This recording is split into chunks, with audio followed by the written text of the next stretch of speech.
Hi, hello, namaskar. Welcome back my YouTube channel. স্বাগতম জনাইছো মোৰ অন্য এটা ভিডিও লৈ। আজি টপিকটো অলপ বেলেগ ধৰণৰ মই মানে বাহিৰত থকা লৰাবোৰৰ ফিলিংছ কিছুমান ক'ব ওলাই আছো। মোৰ হাতত একচুয়ালি কোনো স্ক্ৰিপ্টো নাথাকে আৰু কোনো কন্টেন্টো নাথাকে।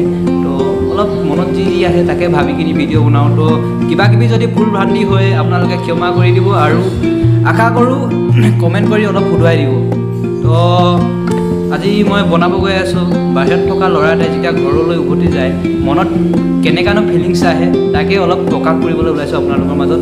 যদি কথাবোৰ ভাল লাগে লাইক এটা কৰি দিব আৰু কমেন্ট কৰিবলৈ নাপাহৰিব, ভুলবোৰ ফুটুৱাই দিব। যেতিয়া দূৰণিত কাম কৰি ঘৰলৈ উভতি যাওঁ মনত বহুত আনন্দ লাগে নহয়নে? আৰু গৈ পদূলি মুখখন পায় যেতিয়া মাৰ মুখখন দেখো, মায়ে তেতিয়া মা দেখা দিব বাবা ভালে ভালে আহি পালেহি। তেতিয়া জীৱনত বহুত সুখ আনন্দ একেলগে নামি আহিছে যেন লাগে নহয়নে বাৰু? আপোনালোকে কমেন্ট কৰি জনাওকচোন। আৰু সেই ইমান দিন যে বাহিৰত কাম কৰিলোঁ ঘূৰিলোঁ ফুৰিলোঁ, ইমান কষ্ট দুখ ভাগৰ, মাৰ মুখখন আৰু মাতটো শুনাৰ লগে লগে একেবাৰে চব খতম হৈ যেন লাগে। মানে বাহিৰত থকা ইমান কষ্ট দুখ ভাগৰ ঘৰত যোৱাৰ লগে লগে মাৰ মুখখন দেখাৰ লগে লগে ক'ত যায় কি হয় মানে এইটো ধৰিবই নোৱাৰি। সেয়াই হৈছে নেকি মাৰ মৰম। আচলতে মা হৈছে বহুত স্পেচিয়েল, চবত প্ৰতি স্পেচিয়েল হয়। তো মাৰ মৰমখিনি বেলেগৰ মৰম নিচিনা হ'ব নোৱাৰে। মাৰ মৰমখিনি বেলেগৰ প্ৰতি বহুত পৃথক আৰু বহুত স্পেচিয়েল।